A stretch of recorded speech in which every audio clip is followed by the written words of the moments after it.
Well, this is the first chapter of the book, Converging Media. And chapter one is about mass communication and its digital transformation. Talks about how it's gone over to this digital format, which has been part of what has caused the convergence. The mass communication is basically a very fundamental thing in people's lives for a long time now. And it informs, it educates, it persuades, it retains, and it even sells. And it's interesting that throughout the book, as it talks about different kinds of mass media, it actually, for some reason, leaves off that money part, that sell part. We'll talk about it, then we'll bring it up ourselves. It talks about how revolutionary the phone was. People could only talk directly to people that they were with. There was no such thing as calling across the nation. Initially, you could send telegraphs, and of course, the telephone came along, and the voice could be transmitted. Of course, now with the wireless phones and the smartphones, the social media, all these things happen right on our phones. There have been three types of convergence that the book talks about. Three types of convergence. One is technological convergence. One is economic convergence, and the other is cultural convergence. Talking first about technological convergence and how the digital transformation has allowed these different things to converge. You have print, audio, and video, and they all converge into a digital media format. There was a time where if you read a newspaper, such as the USA Today or your local news, it came to your house, you read it, that was it. Now, that same newspaper is very likely to be online. I'm going to use ESPN as an example. There's ESPN, the magazine. There's ESPN online, the website, and there's ESPN, obviously the TV channel. That's a powerful convergence there, where they all three come together. Various formats represented by the same company. Talk about economic convergence. Formerly independent media enterprises further the success of each other because they follow the same corporate umbrella. At a certain point in time, TV production companies produced a TV show, then they sold it to a network. Well, this is all converged to the point that the network, the cable company, the production company, many of them are one of the same. I believe there are 3 or 4, maybe 5 large media companies left in the United States.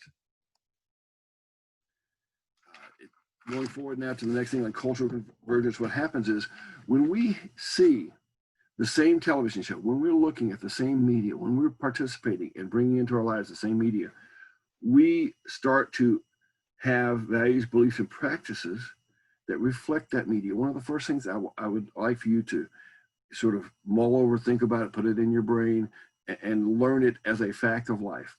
If you have participated, if you have ingested, if you have brought in any form of mass media in your life, any form of mass media in your life, it has affected your values. It has affected your life. It has affected the way you think. Talks about how we consume, create, and distribute media content. It has shifted because of mass media, because of smartphones and all the things like that. It has shifted from something where the audience was largely passive to the point that the audience can now produce and have input and affect the media that it is seeing, in which it is participating. The ability of companies to better target people with their personal advertising, because they track your online activities. There are issues of privacy, consumer rights, and other things along that line. But if you don't think that, if you doubt the veracity of this, I demonstrated this for my class one time.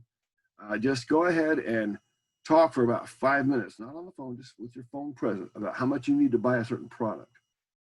Within 15 to 20 minutes of that, maybe 10 even, maybe 30, watch how many ads pop up for that item on your social media that you're browsing through. It will be shocking to you. It was shocking to my class when I did it. I talked about the implications of convergence. What are media organizations going to be like? How large are they going to be? Are we going to reach a time where there are 3, 2? And then where are the freedoms that we have? Where's the price competition? Other things along that line.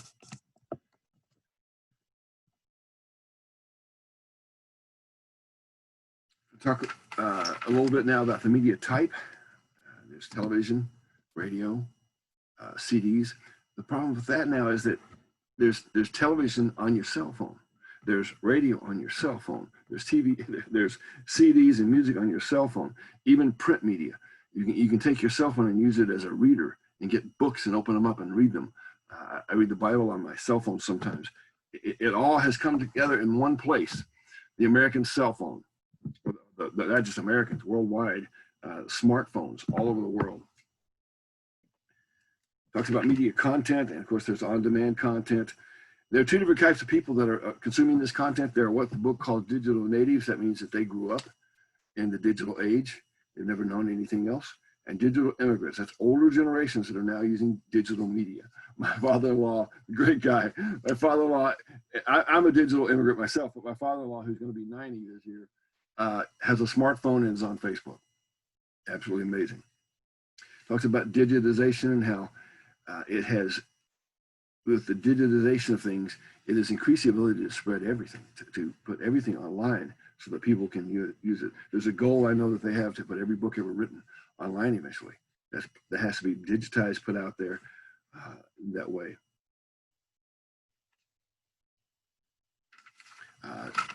Not only do we have input by being what the book later talks about is called producers, where we produce our own videos and our own things and put them online, we also use it. So we're producers. We're using it, but we're also producing it. We also have the ability to have input. Some of these wiki pages where the consumers are allowed to go in and change things and have input on the page itself.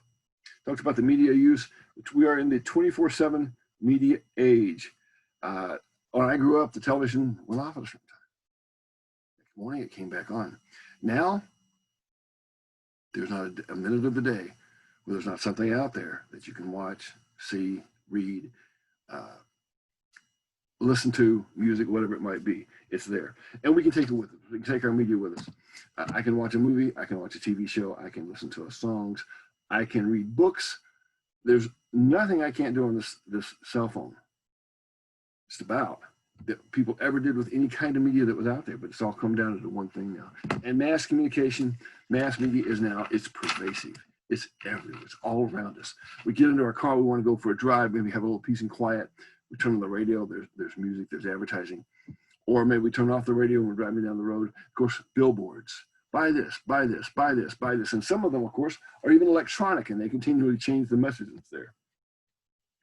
We talked about media distribution. There's viral marketing, very powerful thing where companies try to get the public themselves to promote a product or service without them having to spend any money on it. And those people who get into viral marketing and are good at it, they sell a lot of products. And if you're good at helping someone do viral marketing, you can get a job and make a lot of money as well. There's peer-to-peer file sharing, which of course the big companies don't like, because if I have a song and you want to listen to it, big companies want you to buy it. They don't want me to share it. Of course, there's user-generated content as now. We've already talked about the media audience and the concept of producers. We're going to go forward now and talk about the media profession. One of the biggest things you can learn to do if you want to get into the media in some way is learn to write. Learn to write a good story. Learn to write something that grabs people's attention. Learn to write well. And that will help you. Even if you want to be a sports broadcaster at some point in time, or a news broadcaster at some point in time, most of those people do some kind of writing. So that's something you need to know. This is going to start. We're going to stop part one of this particular chapter now and try to come back and do some more on the next one.